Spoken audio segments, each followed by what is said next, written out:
Look, I think that honestly this is an underwhelming budget. It's all very well speaking about things like continuity, stability, fiscal discipline and so on, but what I think about is the Aam Aadmi in this country. Look, I think that honestly this is an underwhelming budget.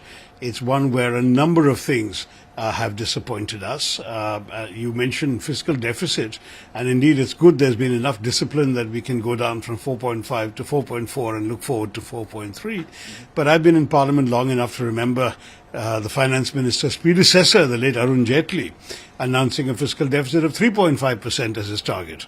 We are far from that, and we're applauding a much higher number today. So one must see things in perspective. You know, it's all very well speaking about things like continuity, stability, fiscal discipline and so on, but what I think about is the Aam Aadmi in this country. Is there enough money in his pocket? Very clearly not. You're seeing a dramatic increase in credit card debt every day. If you're looking at jobs, unemployment has been continuing to bother people, particularly in the educated sector.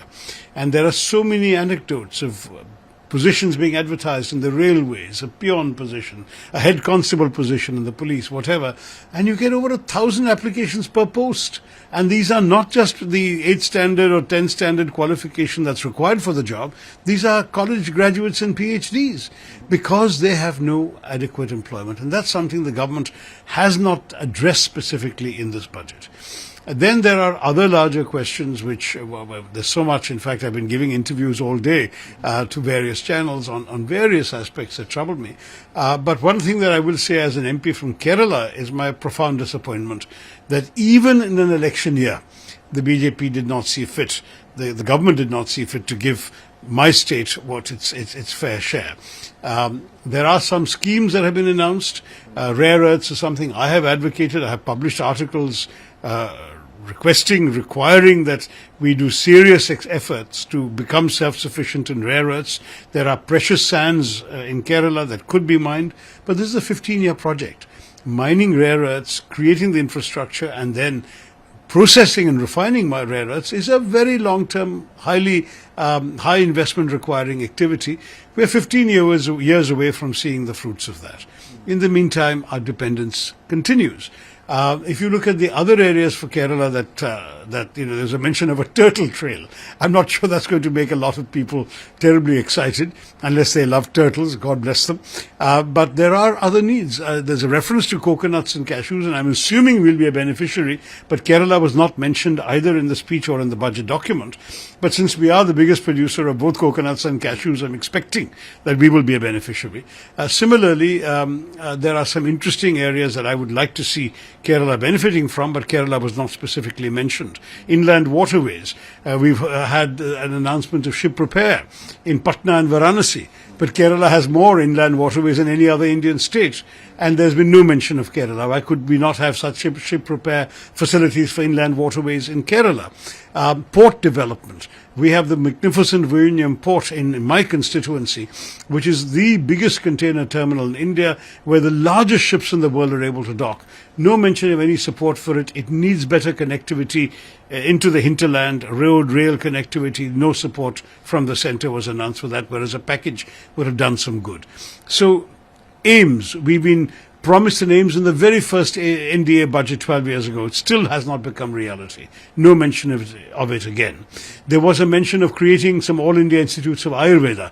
Kerala is the obvious place to park one. I've been demanding an Ayurveda university in Kerala, in Thiruvananthapuram, for many, many years, letter after letter to various ministers.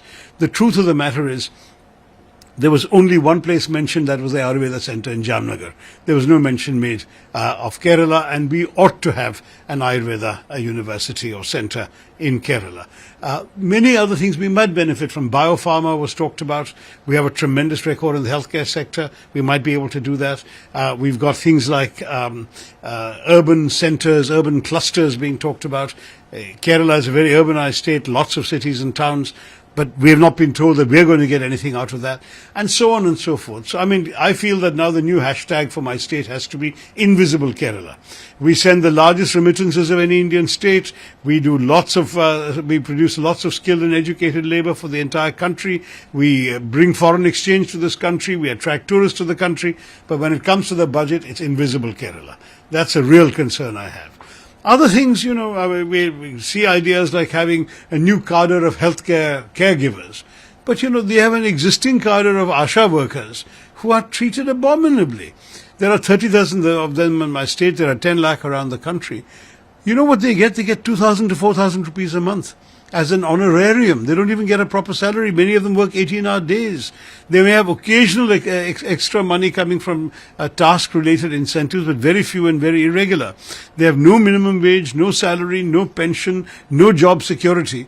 And now we're creating a new cadre of caregivers when the existing ones we can't take care of. And the final point I want to say about the budget is that too many promises have been underwhelming in recent years for other reasons, that a sum is announced, the actual allocations are less and the expenditure is even less. I can give you example after example. I've got sheets of paper in front of me if you're really interested. Smart cities are one example. You announce something, project implementation is very low, dispersal of funds is very low.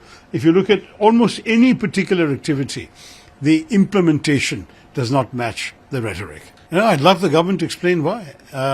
Maybe what they have omitted to do is put the word Kerala in all these big ticket items they announced. If they do that, maybe we'll be happy. Well, I think the reading is very clear. Last year they had announced 100 crores for the Shah Bahar port in the budget estimates. Then that went up to 400 crores in the revised estimates. And in this year's budget it's zero, which looks like we're giving up on the port in the view of the current geopolitical situation, with the squeeze on Iran, the increasing sanctions from the Western countries, and the demand that we not cooperate with Iran. It's a very valuable relationship we've had for a long time, but it looks like we appear to be abandoning the idea of spending any money on that port. It may be true that there are practical obstacles. If everything is sanctioned, how do you spend money? And what happens to those who do go there? Because those companies that are active in Shah Bahar then will be sanctioned by the West as well. Even Indian companies will be sanctioned. So that may be the reason. But it does look like it's a surrender to a particular policy that has been imposed from the outside on Iran. The very fact that there is no money in the budget suggests that.